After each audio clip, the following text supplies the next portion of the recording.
Você já se perguntou por que coisas ruins acontecem com pessoas boas?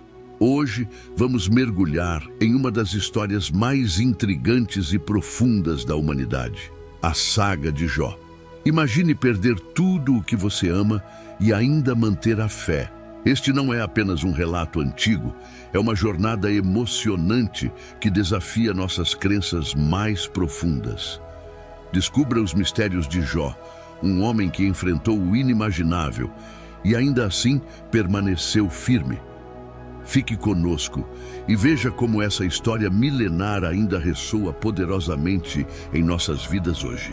Nesta história bíblica do livro de Jó, encontramos um homem rico chamado Jó, que vivia numa região conhecida como Uz. Ele tinha uma grande família e possuía rebanhos imensos.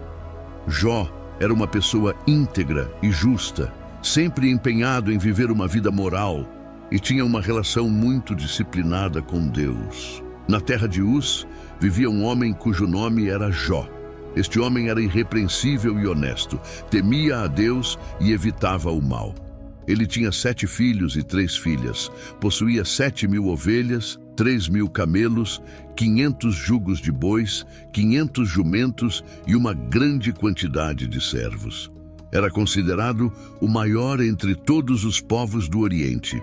Os filhos de Jó costumavam realizar festas em suas casas, em seus aniversários, e convidavam suas 3 irmãs para comer e beber com eles. Após um período de celebrações, Jó organizava um ritual de purificação para eles. Bem cedo pela manhã, ele oferecia um sacrifício queimado por cada um, pensando: talvez meus filhos tenham pecado e amaldiçoado Deus em seus corações.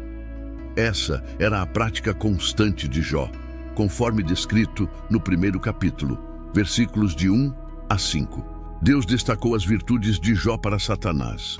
No entanto, Satanás argumentou que Jó era justo apenas porque Deus o favorecia abundantemente. Certo dia, os anjos vieram se apresentar perante o Senhor, e Satanás também estava entre eles. O Senhor perguntou a Satanás: de onde você vem? Satanás respondeu ao Senhor andando por toda a terra, indo e vindo por ela. Então, o Senhor disse a Satanás: você reparou no meu servo Jó? Não há ninguém na terra como ele, um homem íntegro e correto, que teme a Deus e evita o mal. Será que Jó teme a Deus sem motivo? Replicou Satanás. Você não colocou uma proteção ao redor dele, de sua casa e de tudo o que ele possui? Você abençoou tudo o que ele faz, e seus rebanhos e manadas se espalharam pela terra. Esses diálogos entre Deus e Satanás são narrados no livro de Jó, capítulo 1, versículos de 6 a 10. Satanás desafiou Deus, dizendo que se fosse permitido infligir sofrimento a Jó, ele mudaria e amaldiçoaria a Deus. Deus permitiu que Satanás atormentasse Jó para testar essa ousada afirmação, mas proibiu que tirasse a vida de Jó. Mas estenda a sua mão e ataque tudo o que ele possui, e com certeza ele o amaldiçoará na sua cara, disse o Senhor a Satanás. Muito bem, então, tudo o que ele possui está em seu poder, mas não ponha a mão sobre o próprio homem. Então, Satanás saiu da presença do Senhor. Estes eventos são descritos no livro de Jó, capítulo 1, versículos 11 e 12. Jó recebeu 4 notícias num único dia, informando que suas ovelhas, servos e 10 filhos haviam morrido, vítimas de invasores ladrões ou desastres naturais. Num dia, enquanto os filhos e filhas de Jó estavam festejando e bebendo vinho na casa do irmão mais velho, um mensageiro chegou até Jó e disse: os bois estavam arando e os jumentos pastando por perto, quando os sabeus atacaram e os levaram. Eles mataram os servos à espada, e eu fui o único que escapou para contar a você. Enquanto ele ainda falava, outro mensageiro chegou e disse: o fogo de Deus caiu dos céus e queimou as ovelhas e os servos, e eu fui o único que escapou para contar a você. Enquanto este ainda falava, chegou mais um mensageiro. Os caldeus formaram 3 grupos de ataque e deram um ataque surpresa aos seus camelos, levando-os embora.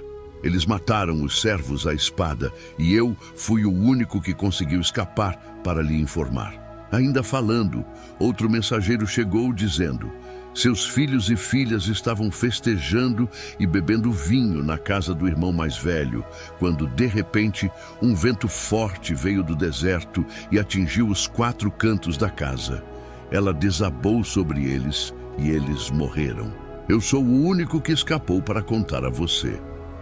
Esses eventos trágicos são descritos no livro de Jó, capítulo 1, versículos 13 a 19. No seu luto, Jó rasgou suas vestes e raspou a cabeça, mas ainda assim louvou a Deus em suas orações.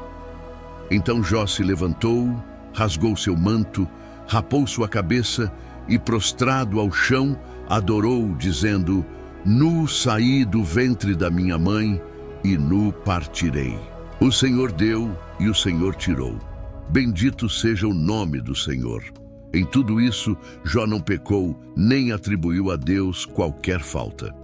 Essa resposta de Jó está no livro de Jó, capítulo 1, versículos 20 a 22. Satanás aparece no céu novamente, e Deus lhe dá outra oportunidade para testar Jó. Desta vez, Jó sofre de terríveis feridas na pele.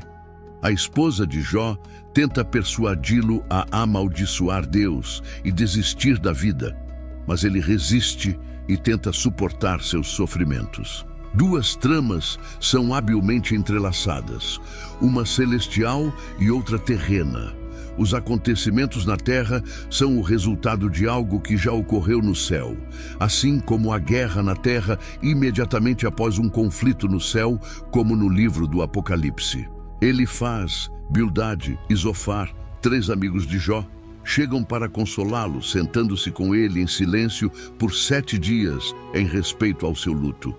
Jó fala no 7º dia, iniciando um diálogo no qual cada um dos 4 homens oferece descrições poéticas de seus problemas. Jó amaldiçoa o dia do seu nascimento, comparando a vida e a morte com a luz e a escuridão. Ele deseja nunca ter nascido e que seu nascimento tivesse sido encoberto pelas trevas, sentindo que a vida apenas aumenta sua agonia. Elifaz responde que Jó, que anteriormente consolava outros, agora admite que nunca foi realmente consciente do sofrimento deles. Elifaz conclui que a dor de Jó deve ser devido a algum pecado que ele cometeu e recomenda que Jó busque o favor de Deus. Bildade e Zofar concordam que Jó deve ter cometido algum mal para provocar a justiça de Deus e argumentam que ele deveria tentar demonstrar um comportamento mais inocente. Bildade supõe que os filhos de Jó trouxeram a morte sobre si mesmos. Pior ainda, Zofar insinua que qualquer erro que Jó tenha cometido mereceria muito mais dor do que a que ele recebeu.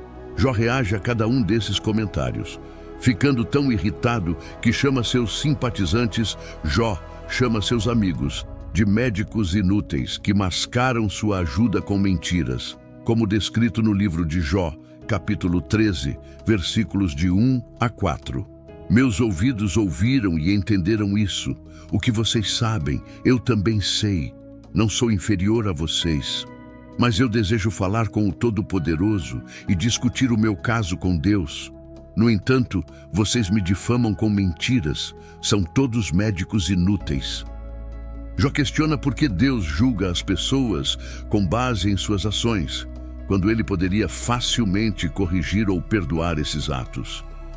Jó fica perplexo sobre como um ser humano pode satisfazer completamente a justiça de Deus, dado que os caminhos de Deus são misteriosos e além da compreensão humana. Além disso, os humanos não podem convencer Deus com suas palavras.